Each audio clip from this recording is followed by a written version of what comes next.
So I'm getting ready in a few days to have an FAI surgery. So basically it's to correct a hip impingement and a labral tear that I have. There's a cam hip impingement, there's an acetabular hip impingement, and I actually have a combined hip impingement. So basically the ball of my hip is not perfectly round. There's a bump on it, so it catches. And then also the socket, my socket comes over just a little too far, so it catches even a little more.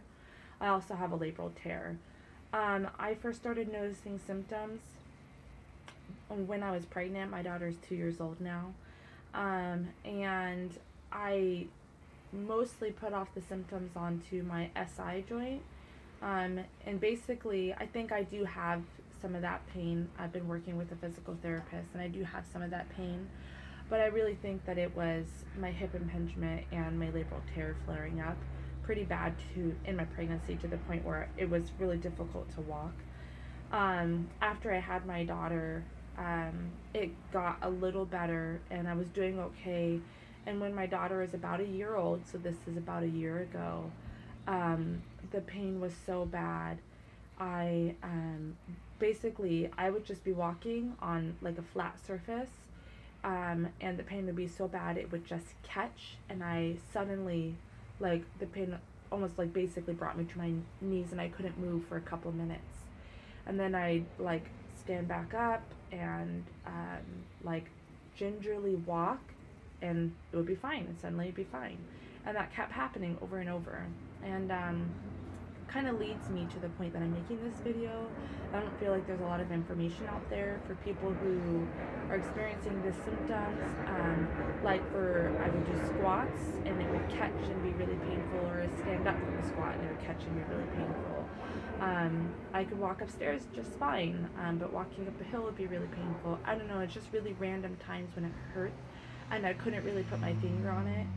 And wasn't really finding a lot of information out there. So I went and I saw a doctor, and I was actually seeing her, a nurse practitioner.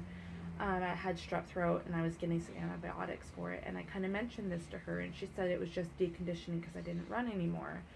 And I didn't run anymore because I used to be a runner, and but I was having some pelvic pain still from post-delivery with my daughter, even after a year. And so I kind of thought, well, okay, maybe it just is what it is, but the pain persisted.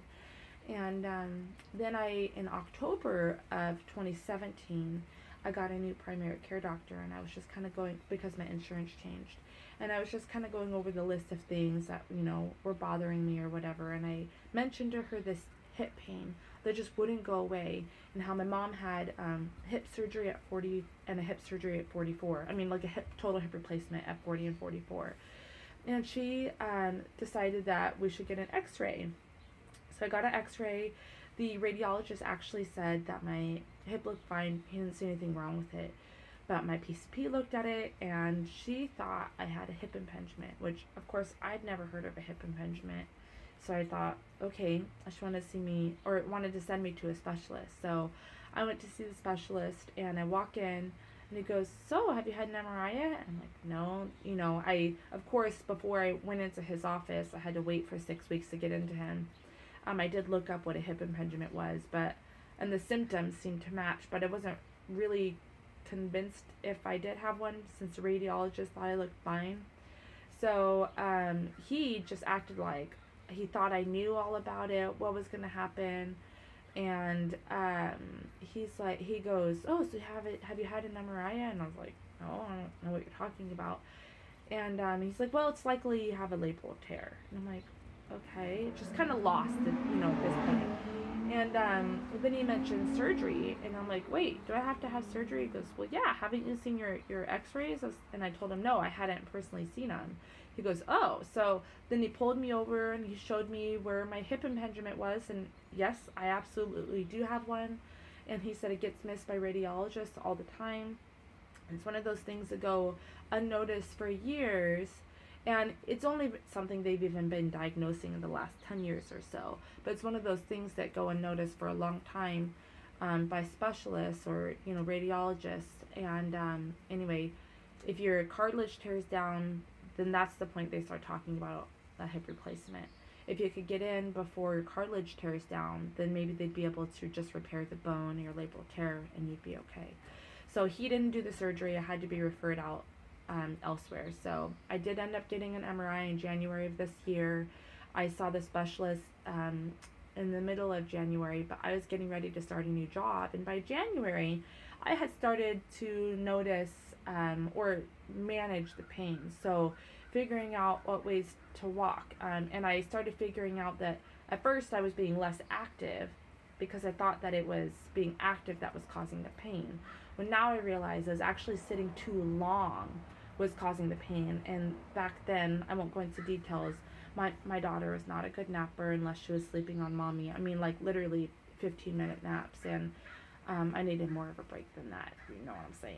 So anyway, so I started figuring out being a little bit more active was going to help manage my pain, taking smaller steps, just not squatting in those positions, being more careful when I'm walking upstairs, you know, those sorts of things. So I went to go see the specialist who's like one of the only or the only in Oregon or the Northwest who does these surgeries.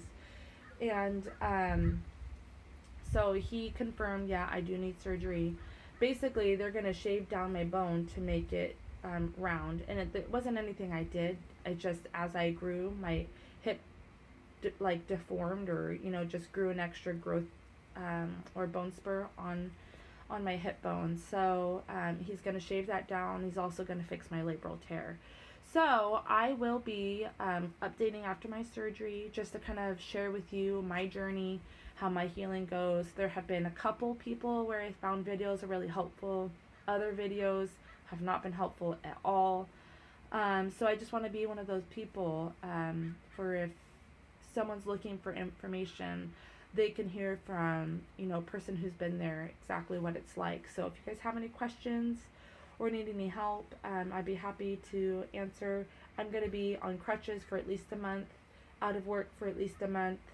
I have a toddler. She's 2 years old, so trying to figure out how I'm going to manage that. I have help set up for about the first week, and then after that, kind of on my own, and I'm really nervous, but is what it is. My daughter's 2, and she's fairly independent, and we're just going to figure it out. So if I have to do diaper changes on my bed, she just turned 2.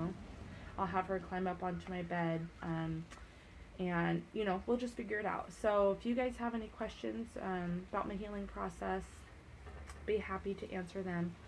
I haven't done it yet. Surgery's in 3 days. Today's Sunday. Surgery's on Wednesday.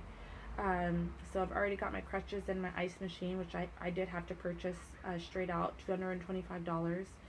And from what I hear, you should be proactive about buying either probiotics, which I'm not going to do, or kombucha, or like Miralax, which I plan to do some kombucha and Miralax because it helps with the constipation after doing pain meds, which I do plan to use as little pain meds as possible, just enough basically that my body can heal, but I don't really like medication, so I'll be using as least as possible. But I'll just come up here or come on here after my surgery and give you guys an update how things went.